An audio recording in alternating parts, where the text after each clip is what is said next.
This segment is brought to you by JigMasters Jigs. When in doubt, get the jig out. Go to JigMasters.com and use promo code PNF20 and save 20% off your next jig order today. Welcome to the Paddle and Fin Podcast, the Bass Fishing for Noobs segment, where we try to improve our skills as an angler by learning new techniques or improving the ones we already know. I'm your host, Ryan Milford.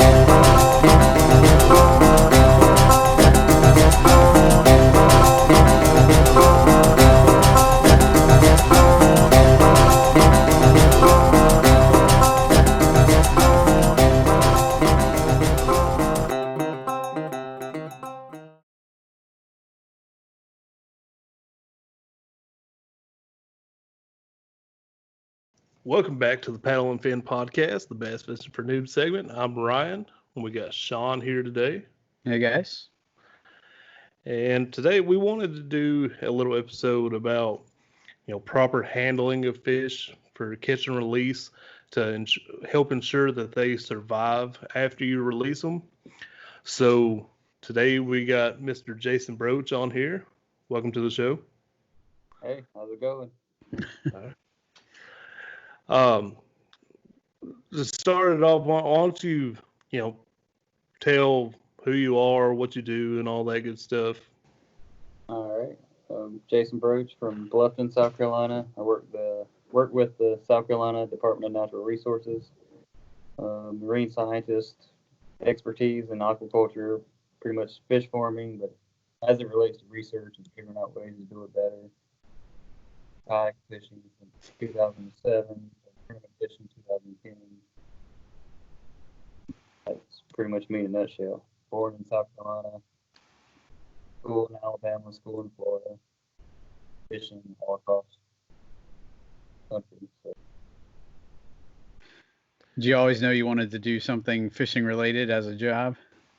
I mean, like every little country boy, I had that dream. But in high school, I was determined I was going to be a veterinarian and finished college, and I was not too sure about that and found a couple of research positions working with fish, aquaculture, and went that route. Then I knew I was going to do something with fish after that. But, yeah. So it was about 2007 I figured it out. Cool, man. All right. So one thing that inspired this interview, talking about the proper handling of fish and release, or catch and release.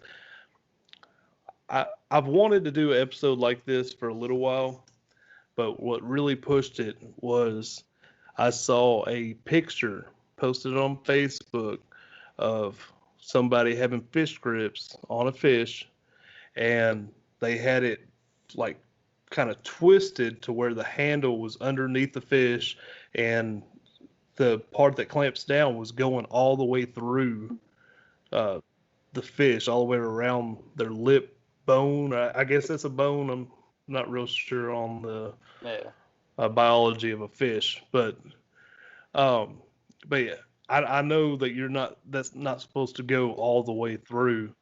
So what's your take on using fish grips in general? It's kind of dictated on the fish and I guess their mouth and how well they should be able to handle it. Like bass, pretty much never would use a fish grip. I might use something like a donkey leash, but I would never hold a fish with the actual fish grips or any type of lipping device like that. Leave it in the water on their fish grips. Never hold it like that at any angle out of the water. If it's something like a bowfin, I might use fish grips. If it's saltwater fish like a sea trout, I might use fish grips. But if it's something I can lip, I'll be using fish grips, or I won't be using fish grips. And if I'm something I'm not going after, I'm not even taking it out of the water. But, yeah, largemouth bass, smallmouth bass, spotted bass. I mean, theoretically, you never really have to use fish grips if you have enough experience holding them, catching them, been doing it since you were little, you don't need them. So what about if you want to weigh them? Like, some people use fish grips to connect to their scale so they can weigh them. So you still shouldn't use them on them for that, or is there a better way to do that? The better way would be to have some type of cradle, something you could rest the fish long ways in, and weigh it from that angle. When you start holding the fish like vertically like that, the bigger it gets, the more impact it's going to have on the fish. I mean, it's not necessarily going to kill the fish, but it's going to cause stress on that fish. Even if you release it, it might swim away happy, but there's damage to the organs inside of it, damage to the jaw potentially, and it just potentially gets worse as the fish gets bigger. Small fish weighing them less than 5 pounds, sure, holding them vertically for getting them weighed on the scale, that's fine. But as they get bigger, 10 pounds or more, it'd be best to really support that fish a long ways somehow.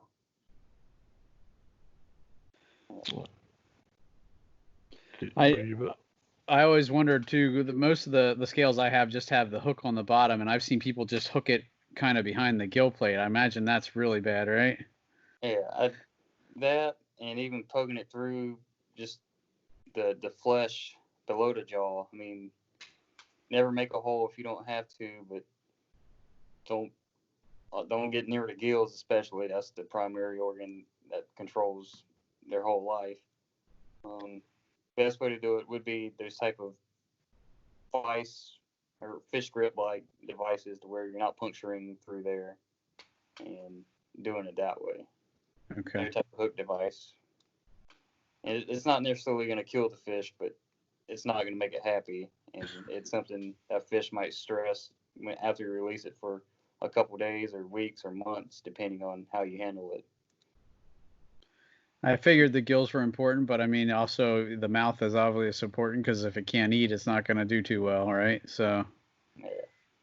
And as a bass, primarily inhaling food, when you start putting holes in there and it changing the water pressure around, it's not going to feed as efficiently. So. That makes sense. Yeah, the way it sucks it in, I imagine that does make a big difference if you have a hole in your cheek. Yeah. Try to suck and nothing's moving towards your mouth, and you just keep swimming around trying to get it.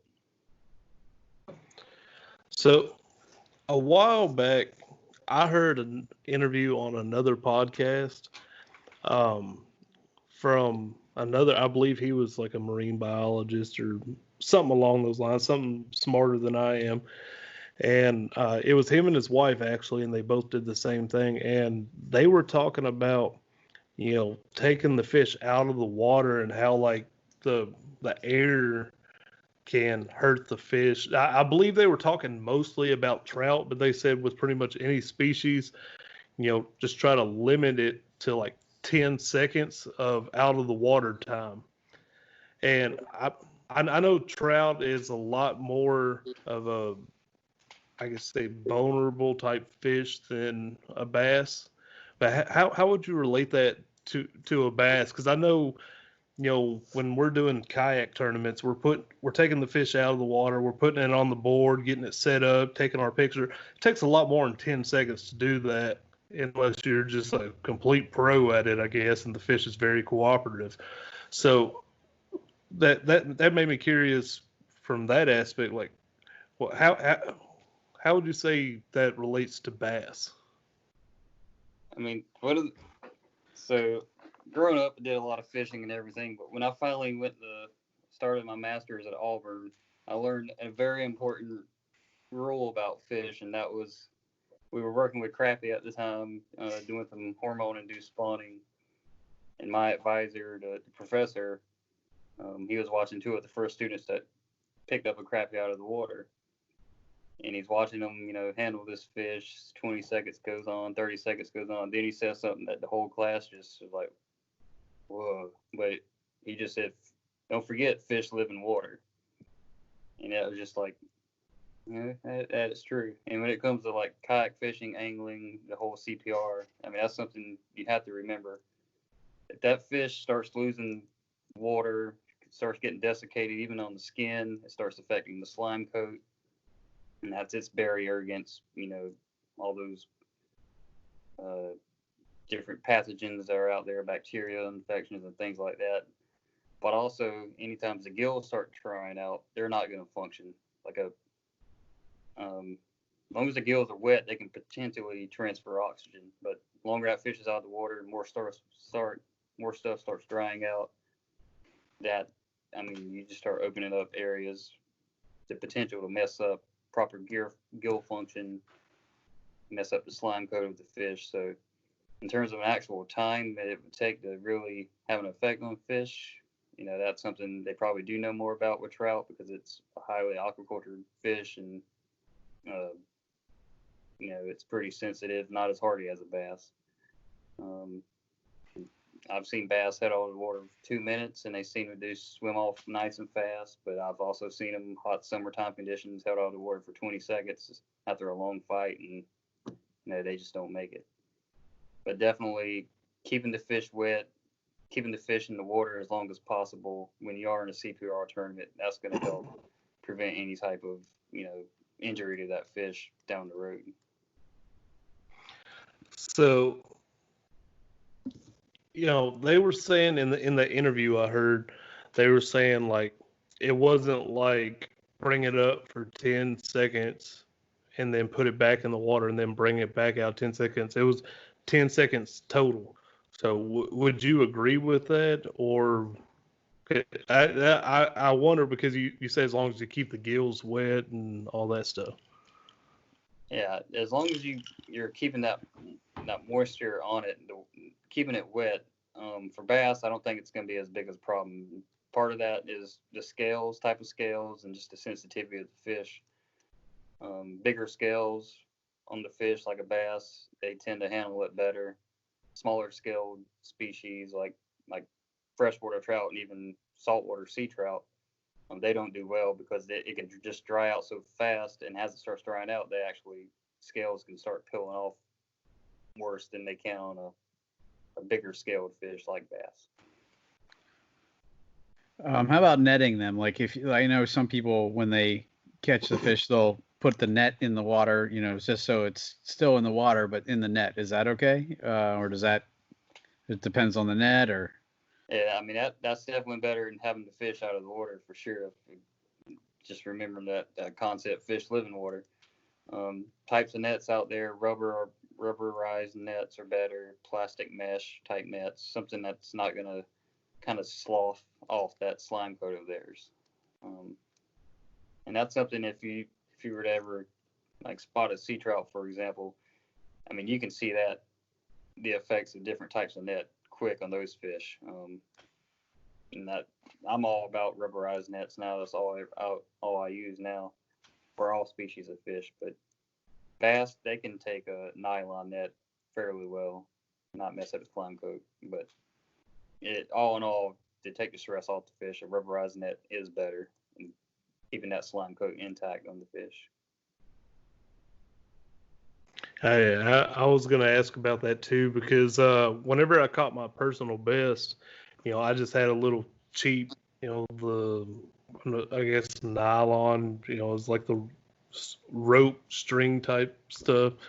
And whenever I pulled it out, it had like a couple little like cut marks on the tail. I'm not sure if it already had that or if it caused it by the net, but I was like, man, I hope I didn't do that with that net.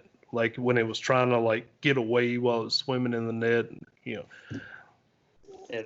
The nylon nets do tend to do that more than a rubberized net. Kind of, you'll start seeing the fins get split like that with the nylon nets. And it's something on fish that will heal, but it is a stress factor for them.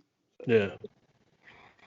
And I was gonna say I'm all about, you know, with bass, I'm all, you know, catch and release.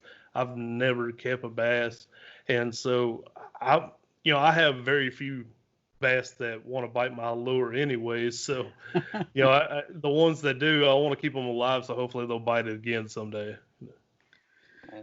I think a rubber net's better for like when I use any treble hook baits too than a nylon net, just because man, I've had times with a nylon net where the treble just gets all wrapped in there and it's impossible to get out. So just from a pure tackle standpoint, I think rubber nets are nicer for that too. But definitely, I've heard they're better for the fish too. So it's a double bonus. Yeah, easier to clean. Don't hold or smell as bad. Yeah, there's a couple of different benefits of them. Cool.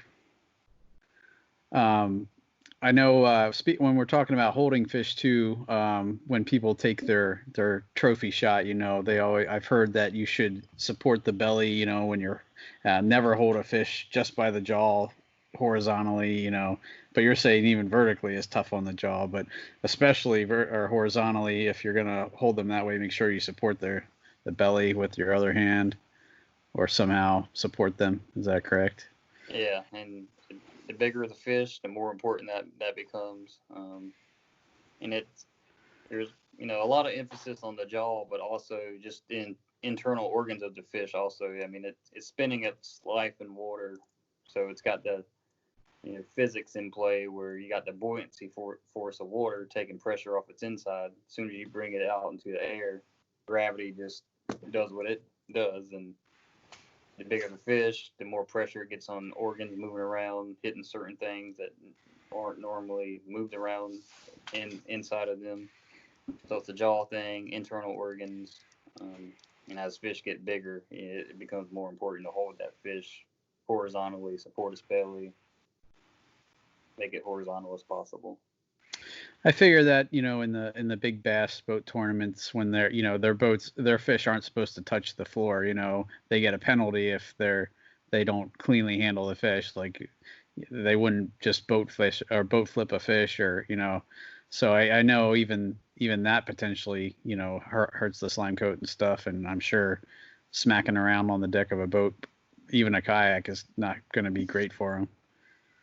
Yeah, it's one of those things where, I mean, get a hold of that fish either by lipping it or in the net, and just leave it in the water until you have everything ready to do what you need to do. I mean, touch the skin as little as possible. And one thing I've stopped kind of doing is touching the tail region, the caudal peduncle region, because a lot of people reviving fish, they usually grab a hold of that and kind of shake it back and forth.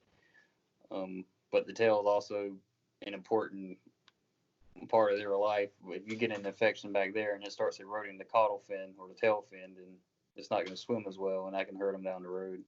So I try not to touch the tail at all. I lip it, throw it on the board, and take my picture, re-lip it, support its belly, put him back in the water, and let him go. Well, let's talk about what you just said for a minute. The whole reviving fish process. I've seen people do it, and they kind of I have seen them grab the tail. I've seen them hold them by the mouth and just kind of work them back and forth. Now I've heard you want to do it like where they're facing against the current. Is that true? And if so, why? Like what exactly does that do to help that fish? Yeah, so the main thing to remember after you've caught that fish, I mean, it's used up a lot of oxygen to produce a lot of CO2. So you put that fish in the water, back in the water to release it. It's important to get it as much oxygen to that fish as possible. So getting it against the current, allowing water to flow over the gills, helps bring oxygenated water back to the fish and get rid of the CO2.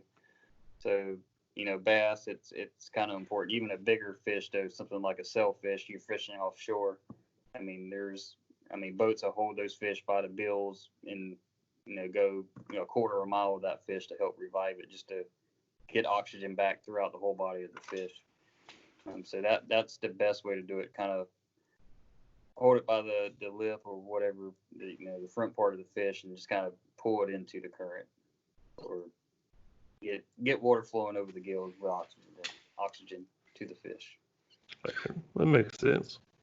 I think I mean, I've had fish before that, after a long fight and you take them out and measure, when you put them back in, it's amazing how quickly that can wake them up.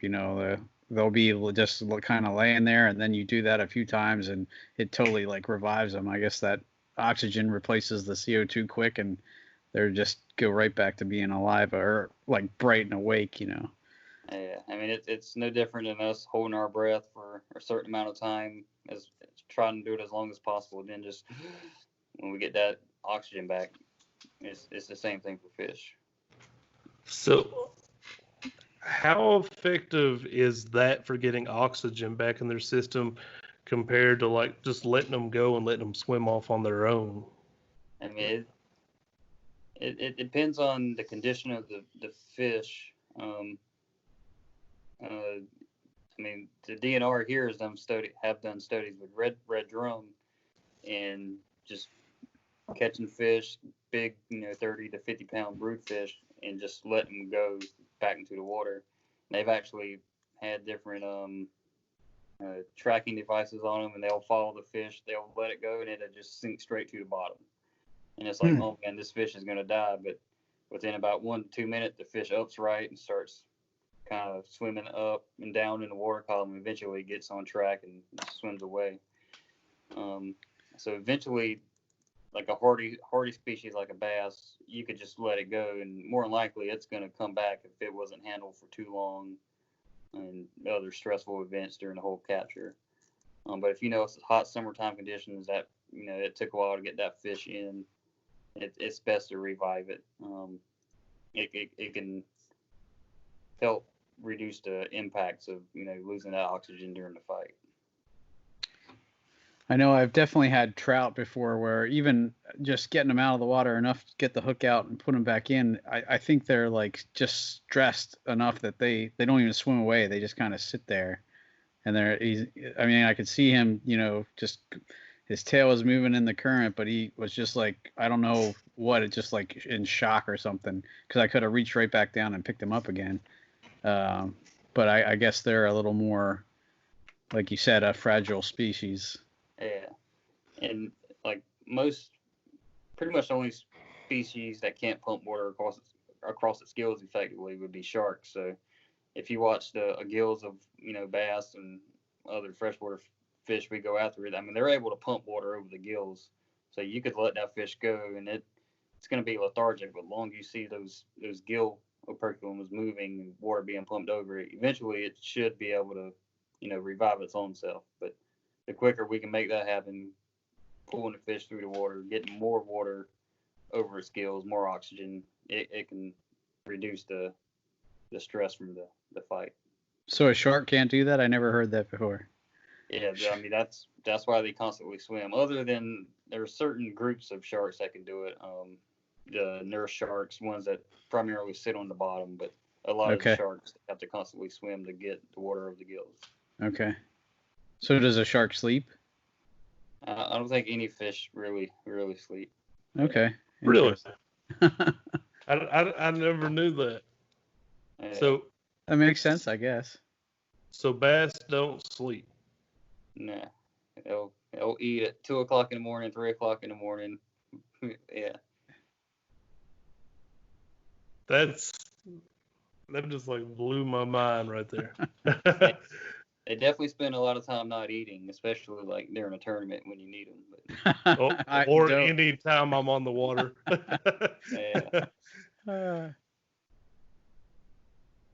Yeah. So Sean, you had a couple things you were wanting to ask. Yeah. Just some things that I had heard. Like I had heard the term thermocline, and I knew it somewhat related to a level of in the water where fish either couldn't be above it at a certain time or below it. I wasn't sure, so I wondered if you could, clear that up at all, or tell us what a thermocline is, and then how fish relate to it, or if it changes. Yeah. So thermocline is just a layer in the water where you see temperature differences caused by stratification, like hot summertime events where you're not getting a lot of wind during the day. You can get hot water on top, cool water on bottom, vice versa in the wintertime. And fish all have their optimal temperature where they like to be. So certain times of the year when they're seeking that cold water refuge, like in the summertime, they might be below it. Wintertime, that might be above it. But also important part of the thermocline is dictating where the bait is, and bass always going to be near the baits, and certain forage species, they relate to it differently. Some like being right in the middle of the thermocline just because it's more diverse in the zooplankton they might have, kind of just moving back and forth between the two different layers. But it definitely dictates where fish are certain times of the year, even throughout the day. Okay. And is it that they can't survive above or below it, or they just prefer not to be above or below it? It depends on how extreme it is. Usually it's a preference, but certain times of the year and certain species, if it were spotted sea trout, for example, they really don't do well in 10 degrees Celsius water or lower than that. They got to have that warm water. They're definitely not going to leave it. And other certain species like that are cold intolerant, or hot intolerant. And I think I remember reading that sometimes when you hear about those massive fish kills, it has to do with that thermocline changing quicker than the fish can move, or that kind of thing. Yes, some of those, the thermocline, and then the fall turnover, just excess nutrients getting in the water and taking out the oxygen. Yeah. Okay. So is that what caused, like, I've heard of like people with personal ponds, have them turn over. Is that what causes that? Yeah, just the differences in the temperature, and it just kind of uplifts stuff off the bottom. Kind of like El Nino years, where warm water it brings stuff with it whenever it rises. So yeah, that's what's happening there. The nutrients get in the water. Nutrients, with that comes bacteria consuming the nutrients and taking up the oxygen, producing CO2. Yeah. All right. So just to rewind a little bit, you were talking about fish staying kind of with the bait.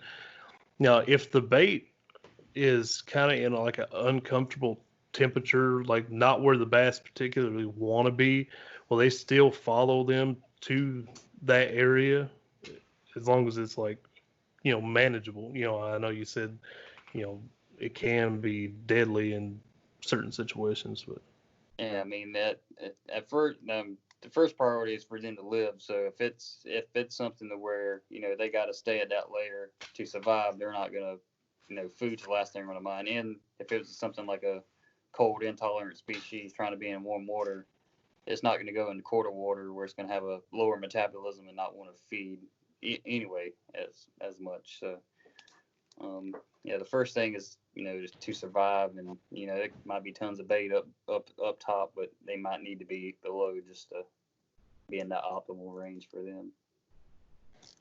That's interesting. I think I just heard that last week, that fish's first instinct is to survive and secondary is to eat. So the survival always comes first for the most part. Yeah. We've all seen fish do dumb things and trying to eat, but yeah, that definitely makes sense. Well, that's just interesting to me because you hear a lot of people talking about, if you can find like the bait fish, then bass are nearby. But, based on what you're saying, maybe not necessarily based on that. They could be staying like maybe deeper in the water column because of that difference. Yeah, I mean, I've been on the water in tournaments and situations like that where tons of bait, you'll even see big fish below them, but it's like cold wintertime conditions, and they're not going to move up there to feed on them unless it warms up, and yeah, it happens. So I'm guessing that's mainly going to be in the times of the year where you have the extreme conditions, like wintertime with extreme cold or summertime with extreme heat. Yeah, that's the time that really the thermocline and just bass behavior kind of not being. It's kind of difficult to predict because those two types of conditions, they usually go to deeper water, and the more water, the harder it is to catch them in general, and just their behavior changes because they got a lot more water to operate with, and they can be exactly where they want to. Do you have any strategies for catching them in those situations, or what do you usually try to do?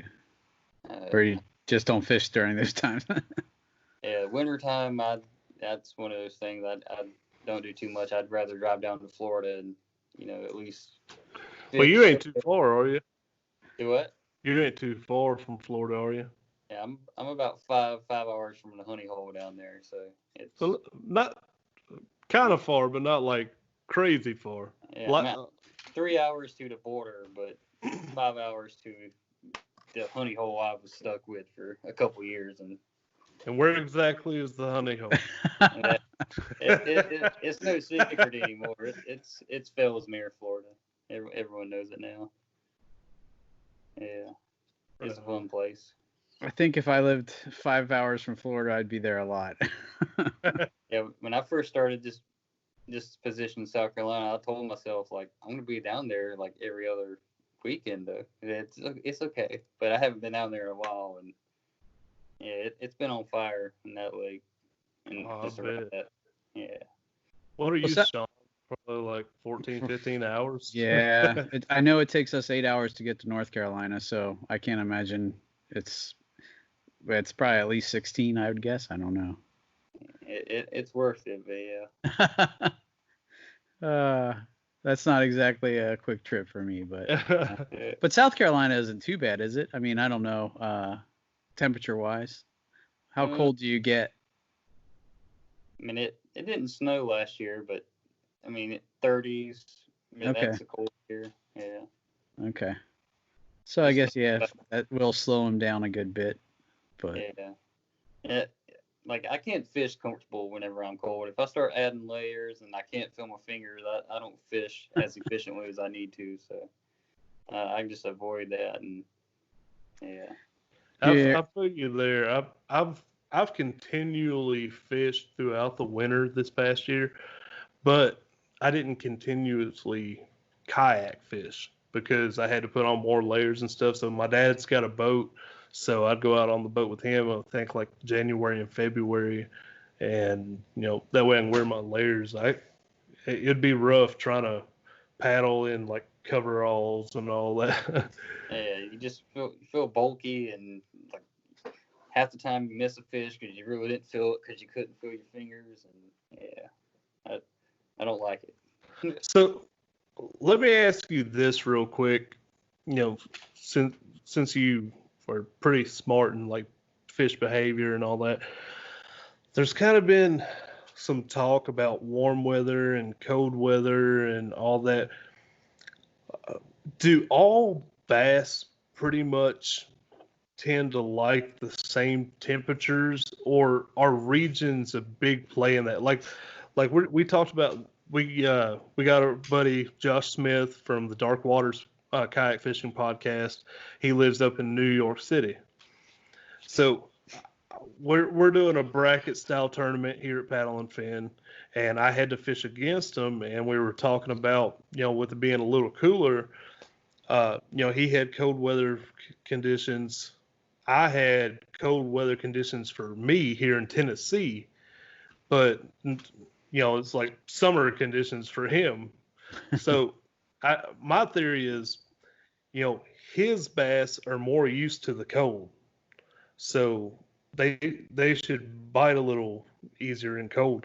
My bass here in Tennessee, around the Nashville area, you know, they're used to a little bit warmer air temp, water temp. So whenever it gets a little bit chilly, what they would consider kind of warm water would be kind of cold for us, and that would kind of shut them down. Does that make sense what I'm trying to say? It's a strain difference in bass, like the southern strain, Florida strain, they do better in warmer water than like cold water versus a normal strain largemouth. You can look at it, regionally, a Florida fish versus South Carolina fish versus, Virginia versus New York.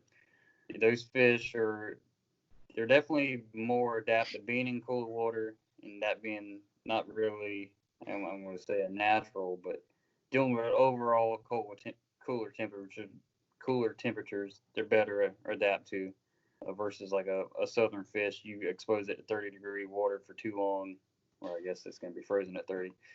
Expose it to 40 or 50-degree water for too long, it's going to be lethargic, and it's not going to be itself. Versus a fish in New York, it's going to be like, this is what I deal with. But in terms of like sudden changes, it probably really affects them equally, and to the extent that it's going to irritate them and make them harder to bite, just because they're more worried about relieving that pressure off the swim bladder. And that was another one of my questions was how does pressure affect the fish? And I'd heard that it plays a big role with their swim bladder, so under high pressure or like good weather or higher pressure, it's not as much pressure on their swim bladder, so they're more comfortable, whereas low pressure puts a lot of pressure on their swim bladder. Is that kind of how it goes, or is it backwards from that? It's just a matter of how they regulate it and are able to inflate it. Like it's difficult in those, high pressure. Yeah, it's difficult in those lower pressure conditions. Difficult to inflate it and kind of deflate it on command. So to kind of deal with that change, they just go somewhere where there's less need to do it, and usually that's somewhere in the middle of the water column, just kind of finding that equilibrium spot. So what the swim bladder normally functions just to keep them at a certain level or depth, and then when it's working good, they don't have to expend a lot of energy to stay there. But when it's not working good due to pressure, they have trouble staying in one spot, that's pretty much it. Like normal conditions, if they want to be towards the bottom, they can deflate it and sink, or they can inflate it and kind of rise up if they need to. You start putting the pressure changes on it where it's kind of like, it's harder to go down or it's harder to come up. They kind of meet in the middle, I guess. Makes sense. And then because they're having to, fight that, then that's why they aren't really in the mood to eat, because they're more just not comfortable and having to work to stay where they want to be. Yeah. All right, now I don't feel so bad when I can't catch fish when the pressure's dropping. Yeah, I'm not a fan of suspended fish. So they're definitely tough to catch, and man, whenever I go out and see them on my finder and they're right in the middle, I'm like, here we go. So I don't know if I've ever even caught a suspended fish.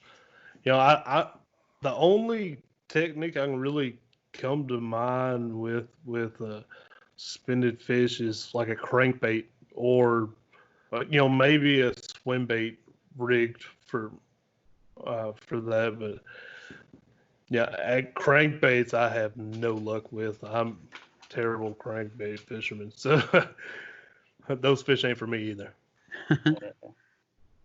I've heard of like suspending jerk baits, if you can drop them down and have them suspend in front of them enough, and potentially a drop shot depending where they're suspending, if you can get your leader length right.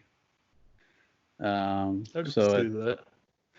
But again, I don't have any luck doing it either. So yeah, I've tried all those things, and yeah, there's something else involved, and I haven't figured that out. Yeah. But I definitely don't think the three of us are the only ones who struggle with that, because I've heard that many times, that suspending fish are the hardest to catch. So. Yeah, I've heard that from high-level anglers as well. So I don't think that they're a fan favorite at all.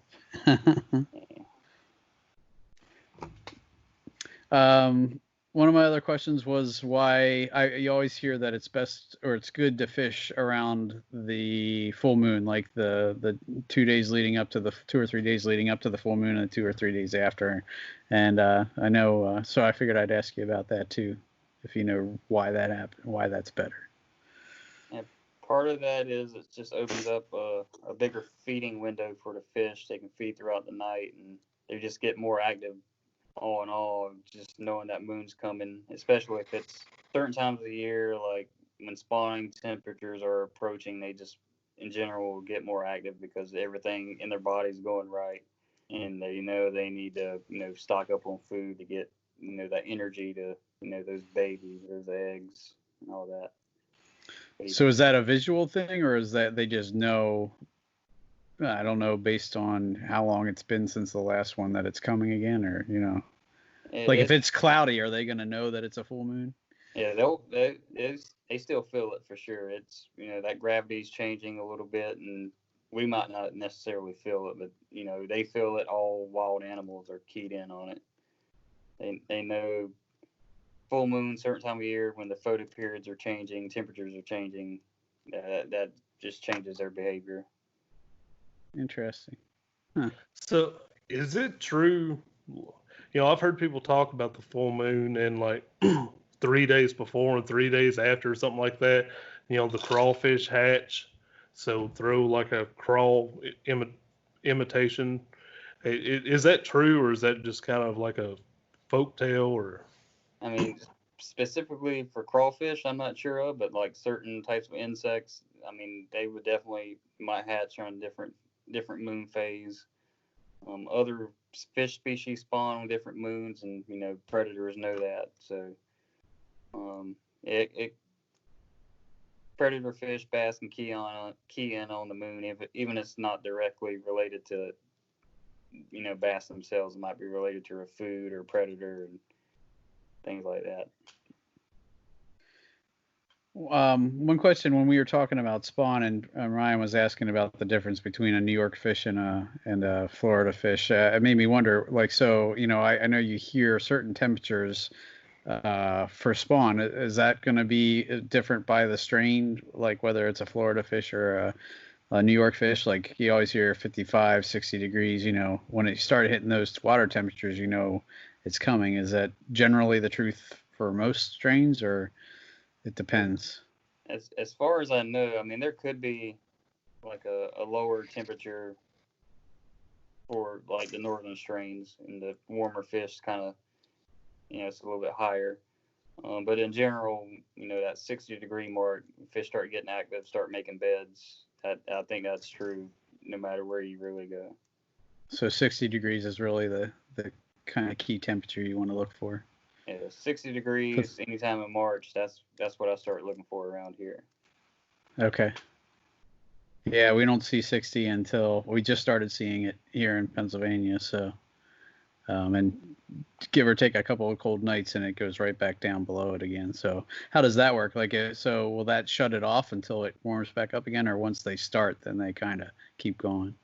I mean, they stay active because ultimately it's not just the temperature saying, hey, it's time to spawn. It's photo period, because that's temperature is dynamic. It might be high or low one day versus the photo period. It's set. Like, we're getting longer and longer days, longer light, and the fish know that. So that kind of, it might drop in temperature, but that photo period told them, hey, I'm going to be spawning soon, so I'm just going to stay in this general area. I might not go guard the nest like I should 24/7, but they're going to stick around, stay somewhat shallow, even if the temperature drops like that. Okay, that makes sense. I was just going to ask what photo period was, but you're just saying when the days get longer, and that makes sense. Okay. Yeah. Photo and spawning for all fish, it's photo period's kind of that number one thing that really sets the mood, sets their gonads to where it needs to be. But then temperature is kind of that last little thing to say, hey, it's time. The zooplankton's here. The food's going to be here for the babies. We need to do something. And then after the spawn, when they kind of shut down for a little bit, is that just recovery, or from all the energy it took for the whole spawn period? Is that kind of why they're sometimes harder to catch then? Yeah, they go in that feeding mode after, once they're done. But it is spawning stressor on them. There's going to be some lag, especially if they were kind of beat up on or in a stressful event. They decided to nest under like an eagle nesting in a tree or something like that, or FLW tournament was there and they were just plucking them off, trying to plug them off. What's your thought on that, on bed fishing? Is that harmful or okay as long as you put them right back? Or it's a good question. I mean, it really comes down to the fishery. Some fisheries do well, even high bed fishing pressure. Somewhere like Gunnersville, it seems to do well even when they hold tournaments during bedding season. Santee Cooper's one of them that does well. It's kind of fishery specific in just how much pressure they get. But yeah, I mean, it is stressful taking a fish off the bed, hauling it back to a weighing site, and just releasing it back. If it's a female, I mean, it's more likely that fish might not spawn. Those eggs are regress, and just that fish has to wait till next year. You take the male away from the nest, of course, you know, predators come in there and get eggs if they're there. It's stressful. But to really determine if it's detrimental to the specific fishery, it just kind of varies depending on the body of water.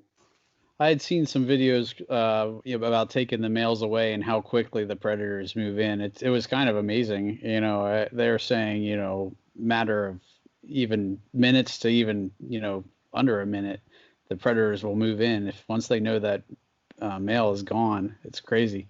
Yeah, it doesn't take long, and thinking about it, it's going to be interesting to see what happens with like different fisheries and how well they do next year and years to come, because with this whole pandemic shutdown and less people in the water in some states, it's those fish might have kind of a relief, and you know, they might have a booming, you know, 2 and 3 or second and third year class fish down the road, and it'd be interesting to see how the fish handle that.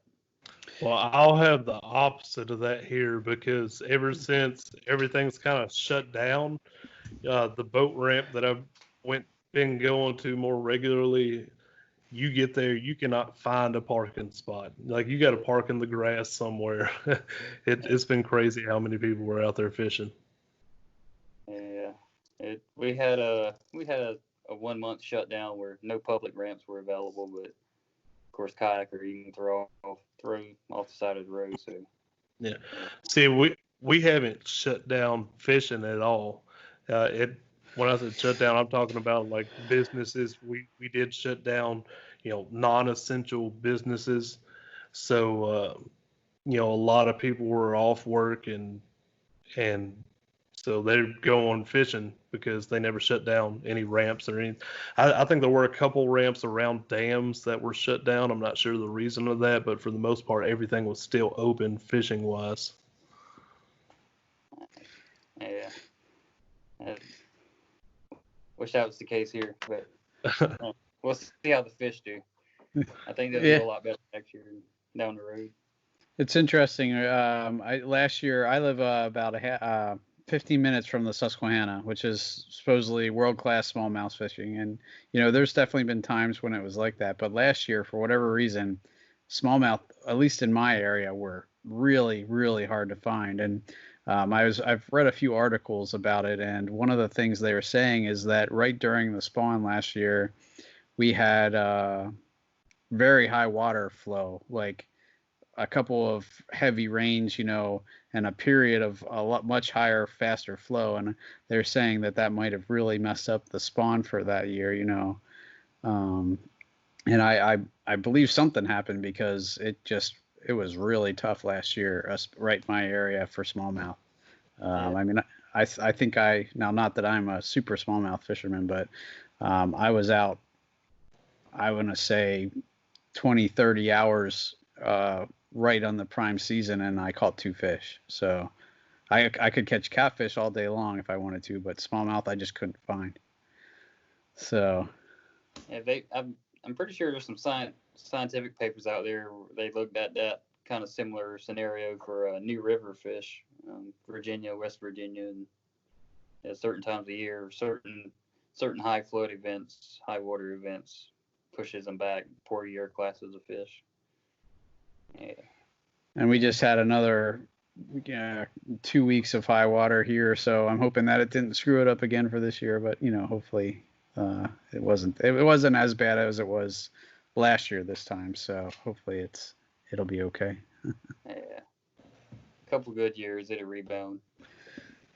Yeah, and that's one place I've been wanting to fish is the Susky. I haven't done that one yet. So I've heard there's still places I just have to drive to them that are still fine.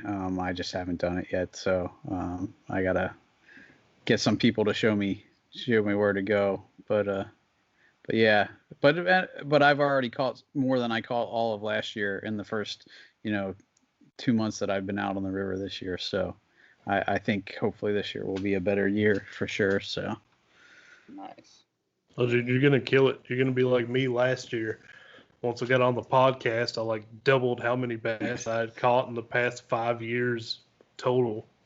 well, I mean, already this year I've caught probably close to as many as I wouldn't say as last year, but it's definitely my number is higher this year already. So than I was at this point last year. So.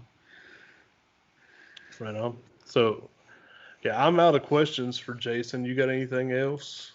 I think that's all I could think of. But yeah, I appreciate you coming on, man. Yeah, no problem. And Yeah. for anyone out there listening, I would say, catch, photo, release. The main thing to remember is fish live in water. Try to keep them in the water as long as possible. Be prepared whenever you're ready to take that photo, whether it's just a selfie shot with a big fish or actual tournament photo.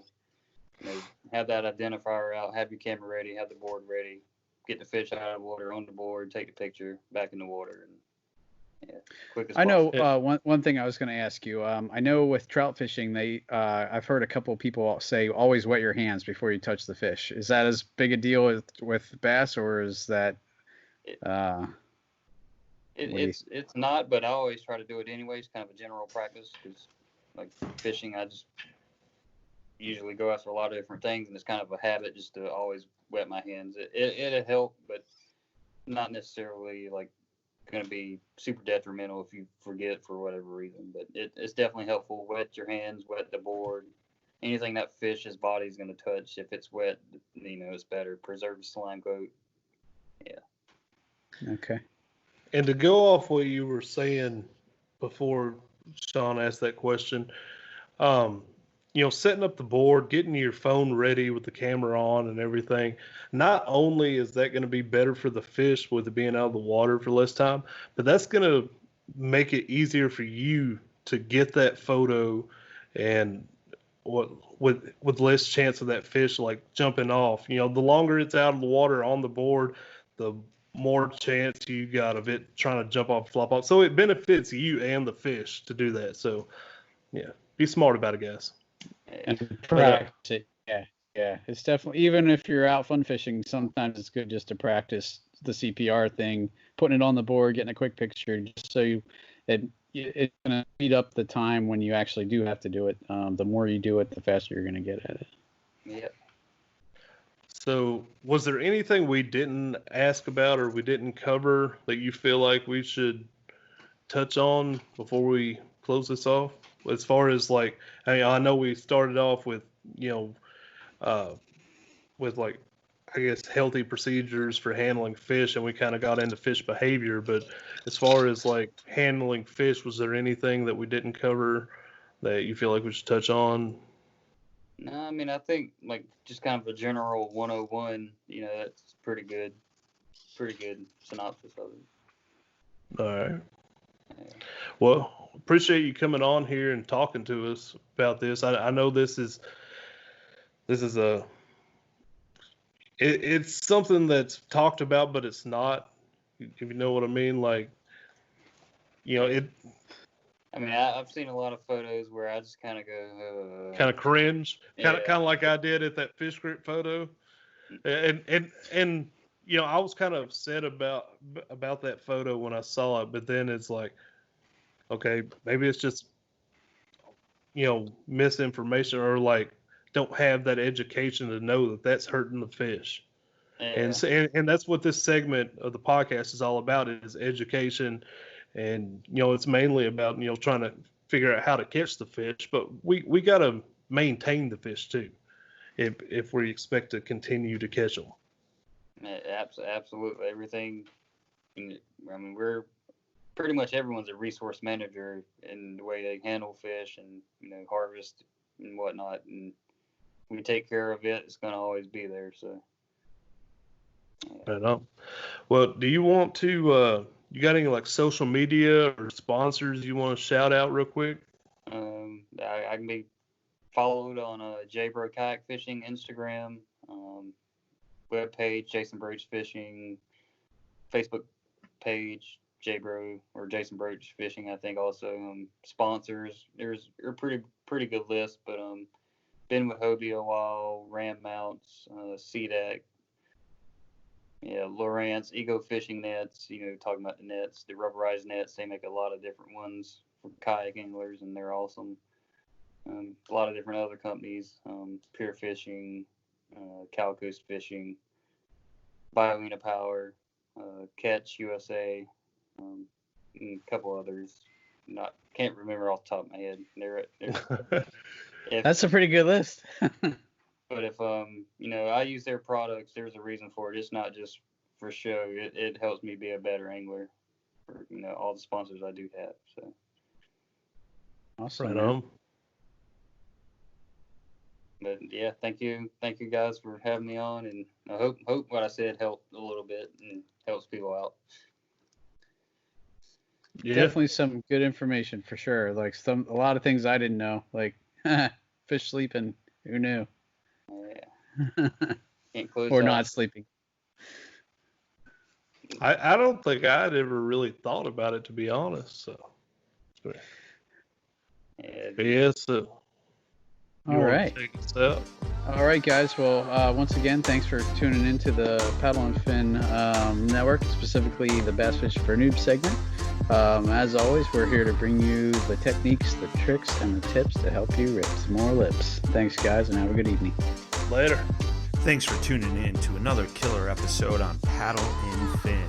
Don't forget to go check out our website at paddle&fin.com. Don't forget to check out the YouTube channel at Paddle and Fin. If you got a question, comment, want to hear from a future guest on a future episode, feel free to email us at paddle&fin@gmail.com. Don't forget to follow us on social media at Paddle and Fin on Facebook and Instagram. Shout out to our show supporters, Angler. The Angler button and app just makes for a better time on the water and creates a virtual logbook for every fishing outing out on the water. Shout out to Rocktown Adventures, located in Northern Illinois, for all your kayaking, camping, and hiking needs. TRC Covers, protect your investment. Ketch Products, shout out to Ketch Products. Go to ketchproducts.com and put the Paddle and Fin logo directly on your catch board. Shout out to JigMasters Jigs. When in doubt, get the jig out. Go to JigMasters.com, use promo code PNF20 and save 20% on all your jig and tackle needs.